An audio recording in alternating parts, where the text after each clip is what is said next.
Maksiat kepada aku adalah maksiat kepada Allah. Jadi orang Islam ada kemungkinan masuk surga, tapi silahkan nikmati dulu siksa. Dan di sinilah kadang-kadang ada unsur meremehkan, karena belum pernah melihat siksa neraka, belum pernah merasakan azabun alim, maka dia meremehkan. Lalu muncullah bahasa-bahasa yang penting surga, yang penting surga. Kenapa tidak solat? Nanti ujungnya surga juga. Yang penting beriman saja kepada Allah. Yang penting Nabi kita Muhammad cukup dengan salawat saja, tidak perlu solat. Dianggap seakan-akan dia wajib surga. Dia tidak perlu maksiatnya akan juga membuat dia dihancurkan oleh Allah Subhanahu Wa Taala dalam neraka. Maka Nabi Sallallahu Alaihi Wasallam ketika Isra Mi'raj dinampakkan tentang orang-orang bermaksiat dan siksanya itu baru yang dilihat Nabi, belum yang sebenarnya, keadaan yang sebenarnya. Jadi baru display saja. Itu saja dahsyat sekali cerita Nabi tentang orang-orang yang tersiksa. Jemaah Allah Subhanahu Wa Taala. Maka apapun orang mengatakannya bahwa semua agama itu sama, nanti sama-sama dalam surga, ini sikap pluralisme yang mengatakan semua agama sama. Lalu kita diuji dengan sebuah pertanyaan, adakah agama yang mengajarkan keburukan? Tentu tidak. Kita tahu Kristen pun mengajarkan kebaikan, Buddha, Hindu, tidak ada yang mengajarkan berzinahlah, mencurikan, bunuhlah orang, tidak ada. Semua mengajarkan kebaikan. Jadi orang paling berdalil kan, apa salahnya dengan agama kami? Kenapa orang Islam terlalu pede mengatakan hanya mereka yang masuk surga, lalu menerangkan kami? Mereka berfikir dengan logika bahwa tidak ada agama yang mengajarkan keburukan, maka semua akan masuk surga. Cuma jalannya saja berbeda-beda. Ada yang melalui jalan Nasrani, Yahudi, Buddha, Hindu, macam-macam. Mereka mengatakan itu. Dan terutama bahasa-bahasa ini dibuat menjadi sebuah perkara yang heboh oleh orang-orang liberal, oleh kaum munafik. Maka ada sekelompok orang yang berdamai dengan kalimat ini, dan dia mulai tidak yakin terhadap agama yang sendiri. Itu uji agama melalui muamalah. Jadi menguji sebuah agama, apakah agama itu benar, secara umum bisa dibagi atau dilihat dari tiga perkara.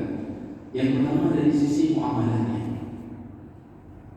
Agama itu telah mengajarkan kebaikan, berarti itu sudah ada masuk satu unsur dalam agama, ini sudah layak disebut agama. Itu mengajarkan kebaikan, muamalah. Yang kedua mengajarkan ibadah sebagai bukti bahwa dia punya sesuatu yang disembah. Semua agama punya ibadah. Hindu pun punya ibadah. Sungai Gangga pun dijadikan sebagai tempat yang paling suci untuk ibadah. Saya melewati tempat peribadatan kaum Sikh di Malaysia. Saya mendekat ke tempat peribadatan kaum Sikh. Kaum Sikh itu yang menggabungkan Islam dan Hindu. Menggabungkan Islam dan Hindu. Makanya amalan mereka mirip Hindu juga mirip Islam. Saya coba dekati, saya dengarkan, dan mereka beribadah. Bahkan setelah ibadah mereka lakukan penyembahannya terhadap dewa, mereka berzikir. Dan zikirnya kalau kita dengar dari luar, hampir mirip-mirip dengan zikir-zikir kita. Artinya ritmenya, gayanya. Dan semua agama mudah punya ibadahnya. Di Jepang, salah satu dari dosen kami itu pernah mengunjungi salah satu tempat peribadatan orang Buddha, karena Jepang ini punya dua agama yang paling mayoritas, yaitu agama Buddha dan Shinto sebagai agama tradisi. Shinto ini agama tradisi, lebih ke budaya yang menyembah matahari. Nah, salah satu tempat peribadatan Buddha yang dikunjungi oleh salah satu guru kami. Itu sebelum masuk ke dalam tempat peribadatan mereka, itu ada gong besar sekali gongnya. Di belakang gong itu ada, yang di depan pintu tempat ibadah, tempat wihara, di depan pintu ada patung Buddha. Dan patung Buddha besar sekali. Di sebelum patung Buddha itu ada gong. Dan ketika ini naik ke tempat itu, penjaga menyatakan setiap orang disuruh memukul gong itu. Jadi sebelum naik ke sana suruh pukul gong.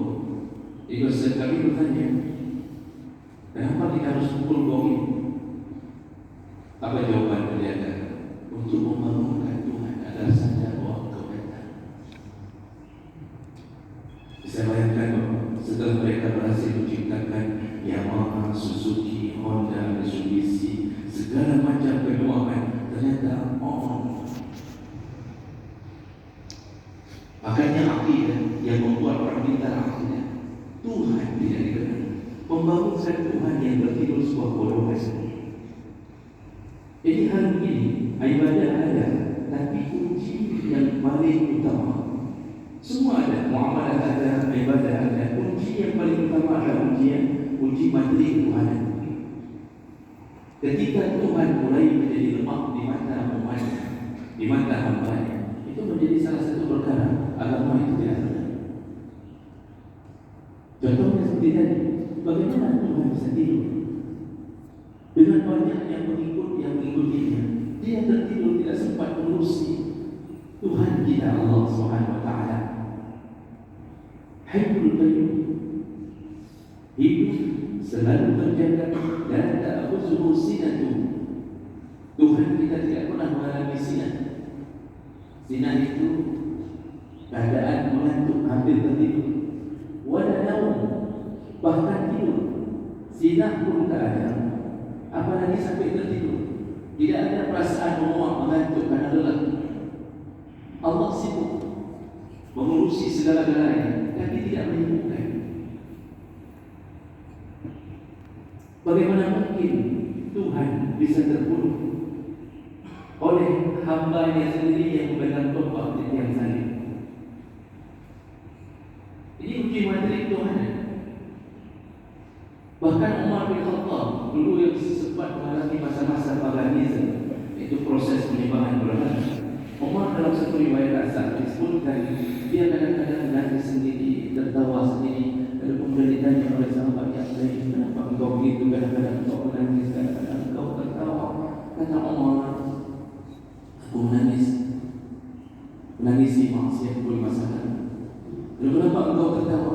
Kadang-kadang aku tertawa ketika teringat aku membuat Tuhan dari adonan kuih, lalu aku memakannya sendiri. Itu riwayat asal. Umar sempat tertawa sendiri, menertawakan kebodohannya sendiri, membuat Tuhan dari adonan kuih lalu dimakannya sendiri. Jawaban Allah SWT, yang mana yang paling sempurna? Hanya Tuhannya orang Islam, Allah SWT. Hanya Allah SWT. Di saat Nabi Ibrahim menantang Namrud untuk menguji Tuhan, suruh tampilkan. Jadi ketika Namrud ini kata Ibrahim, Tuhanku mampu menghidupkan, mampu mematikan. Apa yang dia lakukan? Aku juga mampu, kata Namrud. Dalam tafsir disebutkan, lalu dia panggil anggota pasukannya. Salah satu pasukan yang mengatakan, bawa satu orang Nabi ke sini. Di bawahnya Nabi yang tahanan, salah satu tahanan. Lihatlah wahai Ibrahim, aku juga mampu menghidupkan dan juga aku mampu mematikan. Lalu dia mengatakan, lihatlah orang ini, aku bisa membiarkannya hidup dan aku bisa membuat dia mati. Ada dua orang yang dihadapkan, yang satu dibiarkan hidup, yang satu dimatikan. Ini kebodohan Namrud. Jadi dia menganggap tantangan Musa, tantangan Ibrahim, aku juga Tuhan. Yang satu biarkan hidup, yang satu akan mematikan, dibunuhnya yang satu. Tentu kalau kita bertanya selanjutnya, yang mati itu coba hidupkan kembali. Ya tidak mampu. Nah kemudian Nabi Ibrahim terus menantang dengan mengatakan, Tuhanku bisa memunculkan matahari dari sebelah timur dan menenggelamkannya ke sebelah barat. Di situ Namrud terdiam. Jadi uji materi Tuhan. Tuhan kita tidak mati, tidak mungkin ditusuk dengan tombak di tiang salib. Tuhan kita tidak akan pernah hilang selama-lamanya.